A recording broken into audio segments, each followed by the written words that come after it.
never met anybody on this project before, and that was the first time I met you. Yeah. And you were reading opposite me, which was awesome. No, yeah, we were waiting for like the people, we had 3 people audition that day. Oh, wow. Yeah, no, you auditioned, we were like, she'd make a great Jenna. Like we all kind of agreed that would be perfect Jenna. You always got to do their best for the other actor. I mean, it helps working off of each other, and I think that's what we kind of had going on, is working off of each other really went well, and I know personally, like, working off of you because you're actually a really good actor, and I'm not, I'm an acoustician for crying out loud. You're fantastic. I don't know what you're talking about. I'm here for audio, and I'm not even good at that. But no, I thought it was, I think working off of each other was awesome, and I thought just out of that we became the best actors. Absolutely. And on top of that, as far as the pressure aspect, I don't think there was, I wouldn't say there was no pressure, but like, you know, because we wanted to do well, but there definitely, it was not stressed out at all. Oh, yeah. It was a super calm environment. Absolutely. As an actor myself, I'm really good at separating people and character. But I will say that when Connor acts, he really commits everything to the character, in his voice, like what he's thinking about, his physicality. Like he really embodies the character that he's trying to play. So, as a person, I'm never like under any sort of delusion that I'm looking at the Doctor. But no, he's not just an actor playing the Doctor. There's never a point where he's stilted. You're a really good actor. Thanks. I think it was a really good switch for Kitty. I think she really kind of flipped Jenna on and off, like even like on the sidelines, be like, oh, it's Kitty, yeah. As soon as like we started filming, like she really just brought out Jenna. She really brought out the character, made the character work really well, played off the Doctor very well, and I think that really definitely helped the whole acting aspect of the show because, I mean, Kitty's obviously a great actor. And so working with that, yeah, no, she definitely was she was a fantastic Jenna. So it's kind of an answer yes and no, because she did a fantastic Jenna, and I don't know who could do it better, but at the same time, you know, I obviously know the difference between Kitty and Jenna. Personally, if we're talking about location, I liked working in Grand Park in the earlier fall months. Because it was still really pretty and warm, and the park's always beautiful, and it was still beautiful later. It was just cold, but when the flowers were still blooming and the sun was shining and you were running away from bees, it was a good place to film.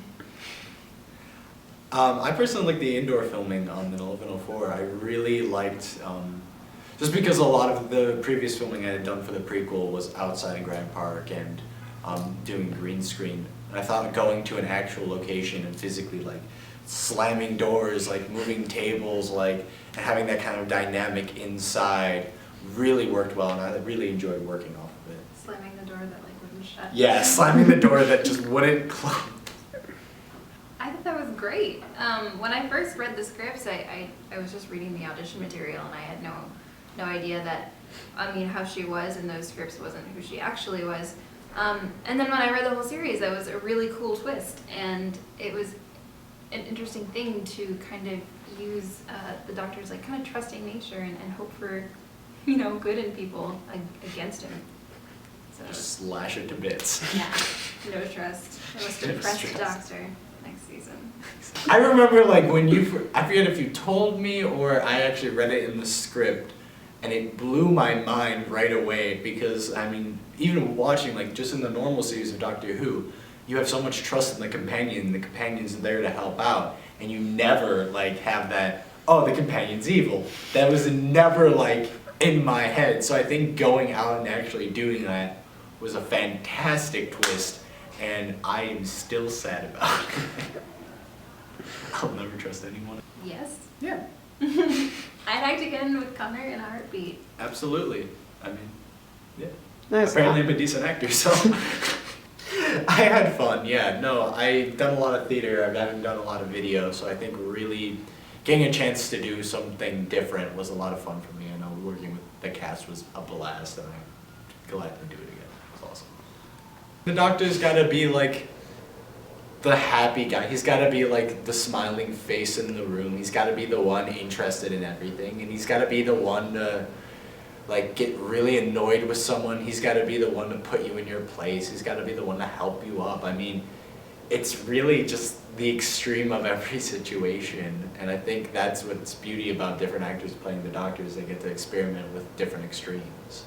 A good companion definitely has to have a sense of adventure and a sense of daring, as well as a good morality. You know, you've got to be a good person, and a willingness to kind of go anywhere. I think it's definitely cool. To me, it's not more about the gender of the character as it is about the actor's portrayal. Like, I mean, there are a lot of actresses that can do a fantastic job with the Doctor. There are a lot of fantastic actresses that can do a good job with the Master. I mean, I definitely think that, yeah, the Doctor could definitely be female as long as I get an awesome actress to do it. Mm-hmm. Yeah, I mean, gender swapping any character is kind of an interesting thing to do.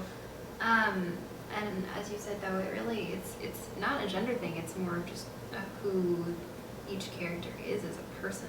And so, in that vein, yeah, easily gender swap.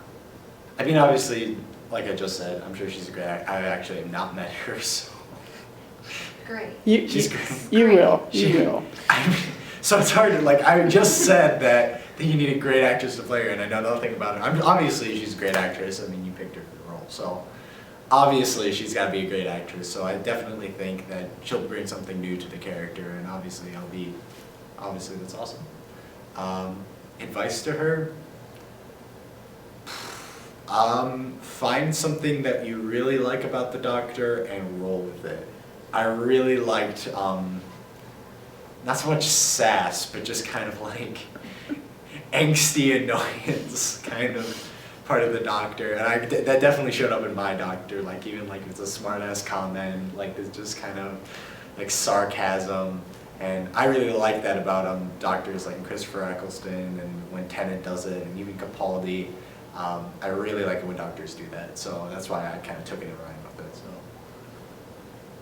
it's always good to see a villain, like their personal relationships, to see them outside of that role, because as a person everybody has different hats that they wear, be that, you know, like with different people. So it's always interesting to meet villains like other people in their lives, their wives, their husbands, their daughters, their best friends, their personal enemies. That's always fun. I think the relationship between the Romer and the daughter will actually be very cool to work with. I think that will be a very interesting thing to see unfold in series 2. I think that'll be definitely something to play off, definitely like writing-wise, something you can really work with, really develop the relationship, and even play with it a little bit. So I think that'll be a very cool thing to do.